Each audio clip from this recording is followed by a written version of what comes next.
굴욕적인 산불이란 문재인 전 대통령은 도대체 무슨 일을 저질러 놓은 것인가? 중국 외교부가 10일 사드와 관련해 한국 정부가 대외적으로 산불이란 정책을 선시했다고 말했는데 2017년 10월 한중 사드 갈등을 봉합할 당시 문재인 정권이 이 같은 약속을 했다는 것입니다. 이것이 사실이라면 문 정권은 한반도는 중국의 일부라는 망언을 쏟아내 중국의 패권주의에 굴복한 것이며 대한민국의 군사안보 주권을 스스로 포기한 매국의 다름 아닙니다. 문 정권 인사들은 사드 산불은 합의가 아닌 단순 입장 표명이라고 말하고 있지만 그런 입장을 표명한 것 자체가 굴욕적입니다. 나라를 팔아먹은 이완용에게도 궤변적 변명은 없지 않았습니다. 산불이란 정책이 무엇입니까? 미국, MT 참여, 사드 추가 배치, 한미일 군사 동맹을 하지 않겠다는 내용이 산불이고 이미 배치된 사드 운용에 제한을 둔다는 것이 이란이라는 것인데 그중 이란은 그동안 베일에 가려져 있었습니다. 중국은 산둥성에서 한반도와 일본 열도까지 들여다볼 정도로 탐지거리가 긴 레이더망을 운용 중인데 우리는 자국의 안보 하나 당당하게 지키지 못해 중국의 눈치를 보아야 하는 나라였습니까?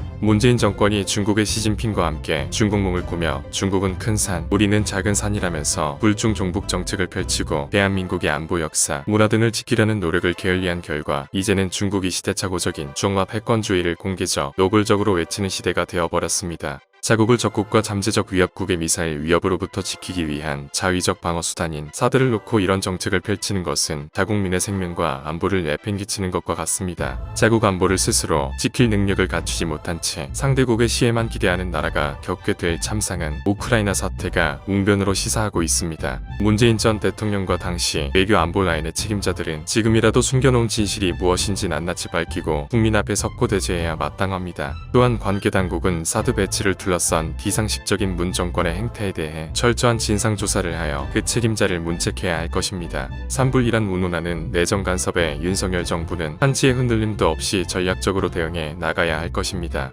주권 국가의 대의와 원칙에 부합하는 당당함으로 대응해 나가는 것이 미래 세대를 위한 길입니다. 화의부동의 정신으로 중국과 협력을 모색하되 안보 주권을 지키는 데는 양보가 있을 수 없다는 마지노선을 지키는 것은 정부의 국민에 대한 기본 책무입니다.